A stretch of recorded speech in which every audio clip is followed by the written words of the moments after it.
प्यारे बच्चों, आज मैं 10वीं कक्षा के पाठ तोप की व्याख्या आपको समझा रही हूँ। सबसे पहले इस कविता के कवि वीरेंद्र डंगवाल का परिचय संक्षिप्त रूप में दे रही हूँ। वीरेंद्र डंगवाल का जन्म 5 अगस्त 1947 को उत्तराखंड के टिहरी गढ़वाल जिले के कीर्ति नगर में हुआ।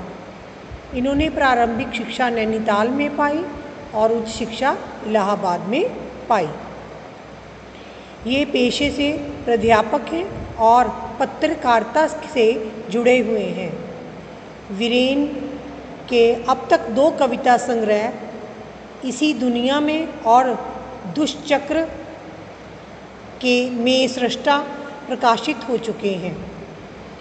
ये जो कविता है तो हमें अपनी धरोहर में मिली, धरोहर यानी कि हमारे विरासत में मिली वस्तुओं की में से एक है।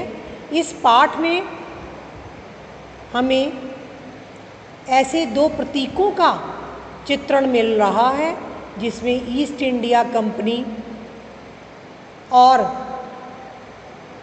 उसके दौरान कंपनी बाग की स्थापना और उनके द्वारा जिन वस्तुओं का प्रयोग किया गया उसकी जानकारी मिलती है। कंपनी बाग के मुहाने पर धर रखी है ये 1857 की तोप। इसकी होती है बड़ी संभाल, विरासत में मिले कंपनी बाग की तरह साल में चमकाई जाती है 2 बार। इसका मतलब ये है कि कंपनी बाग और तोप ईस्ट इंडिया कंपनी के शासन के दौरान भारत को विरासत में मिले और आज उस कंपनी बाग के प्रवेश द्वार पर इस तोप को सजाकर रखा गया है और इसे साल में 2 बार राष्ट्रीय पर्वों पर 26 जनवरी और 15 अगस्त को इसे चमकाया जाता है। भाव की इसकी संभाल की जाती है और इन विशेष पर्वों पर इन्हें और अधिक सजावट दी जाती है। सुबह शाम कंपनी बाग में बहुत से सैलानी उन्हें बताती है ये तोप कि मैं बड़ी जब्र उड़ा दिए थे मैंने अच्छे अच्छे सूरमाओं के धज्जे अपने ज़माने में। ये तोप और कंपनी बाग इस बात का संदेश दे रहे हैं कि कंपनी बाग में जो घूमने आ रहे सैलानी, ये पर्यटक यहाँ सैर करने वाले लोग, ये कहते हैं तोप उन्हें ये संदेश दे रही है, ये बताना चाहती है कि मैं जिस समय अपने पूरे जोश में थी तो उस समय मैंने अच्छे अच्छे सूरमाओं की धज्जियाँ तक उड़ा दी। भाव क्या है कि समय के साथ ही हर वस्तु की अपनी अपनी महत्वता होती है।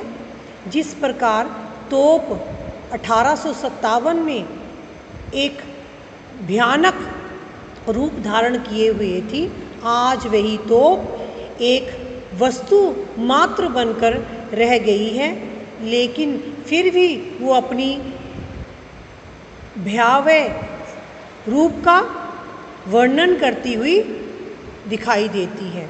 अब तो बहरहाल छोटे लड़कों की घुड़सवारी से अगर ये फायरिंग हो तो उसके ऊपर बैठकर चिड़ियाँ ही अक्सर करती हैं गपशप।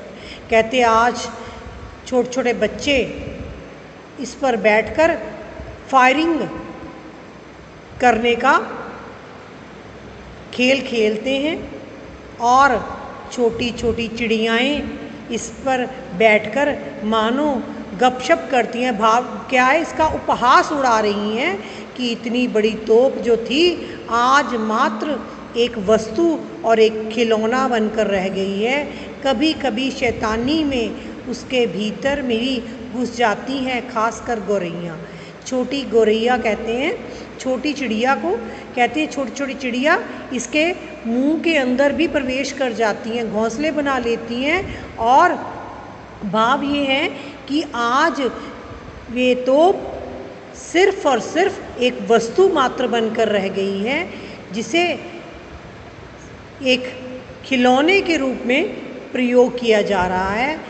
वे बताती है कि दरअसल कितनी भी बड़ी हो तोप, एक दिन तो होना ही है उसका मुंह बंद। इसका मतलब ये है कि ये बता रही है कि व्यक्ति चाहे कितना भी अत्याचारी क्यों ना हो, कितना भी शक्तिशाली क्यों ना हो, समय के आगे उसका कोई भी अस्तित्व नहीं रहता। ज्यों ज्यों समय बीतता है उसकी महत्वता कम हो जाती है। उदाहरण के तौर पर एक खतरनाक व्यक्ति जब अपनी पूरी यौवन में होता है तो उसका अंत समय बड़ा निर्बल, दयाहीन और मात्र एक वस्तु के रूप में रह जाता है। उसी तरह ये तोप जो है हमें ये संदेश देती है कि कितनी भी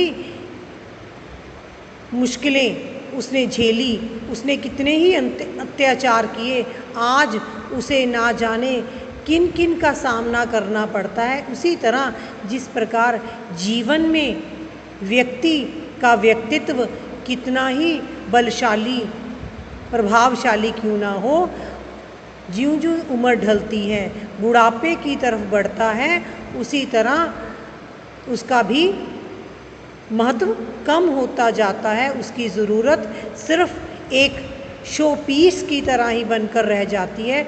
इसलिए इस तोप के माध्यम से कवि ये संदेश देना चाहता है कि कभी भी